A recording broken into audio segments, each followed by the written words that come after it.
Bienvenue sur le stand Robé à l'ISE 2026.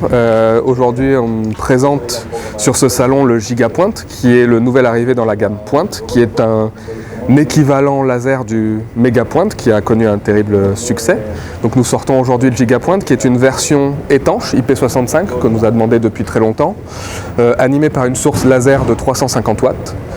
Les deux projecteurs sont très similaires, il y a quelques différences quand même entre les deux, notamment l'aspect IP65.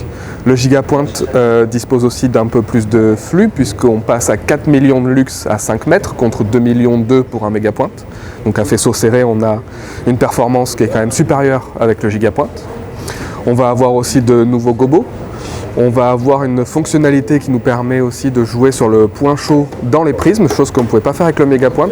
Ça nous permet de choisir la distribution de la lumière dans le prisme et de savoir si on envoie du flux au maximum au centre du faisceau pour pouvoir aller très loin, ou alors si on veut remplir de manière à peu près étale le faisceau. Donc ça, c'est une nouvelle fonctionnalité. C'est un projecteur qui est sur un format à peu près similaire, seulement 1,5 cm plus haut. Ça, c'est lié à l'aspect IP65. Il nous fallait faire une base un peu plus épaisse, donc on a gagné seulement 1,5 cm. Au niveau de la largeur, on est identique et il pèse seulement 3 kg de plus. Donc l'écart entre les deux est quand même minime. Tout ce qui est contrôle du projecteur, on est pareil sur la même charte DMX. Il va y avoir que quelques petits changements de valeurs supplémentaires sur certains canaux sur le Gigapoint.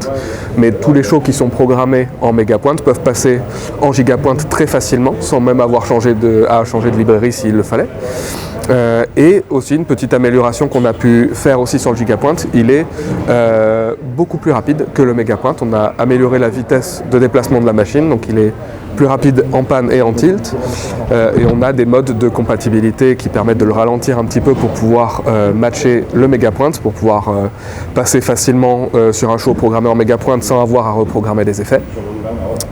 Et la grosse innovation du Gigapoint, qui est quelque chose sur lequel on a travaillé depuis pas mal de temps, c'est la classification du projecteur, puisqu'il est classe laser 1, risque groupe 2. Ce que ça veut dire, c'est qu'il est classifié au niveau des certifications de la même manière qu'un Megapoint.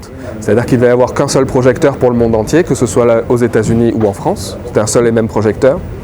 Et aussi, en termes de distance de sécurité et en termes de positionnement du projecteur, on est exactement sur ce que fait un Megapoint. Donc on va pouvoir avoir les mêmes distances de sécurité et les mêmes conditions d'utilisation qu'un Megapoint sans avoir à se préoccuper de certaines documentations à devoir rédiger pour le marché américain par exemple, ou des distances de sécurité un peu contraignantes ailleurs. Donc là on est vraiment sur les mêmes conditions d'utilisation sur ces deux projecteurs, qui est quelque chose qui, on le pense, est un atout assez majeur pour le Gigapoint.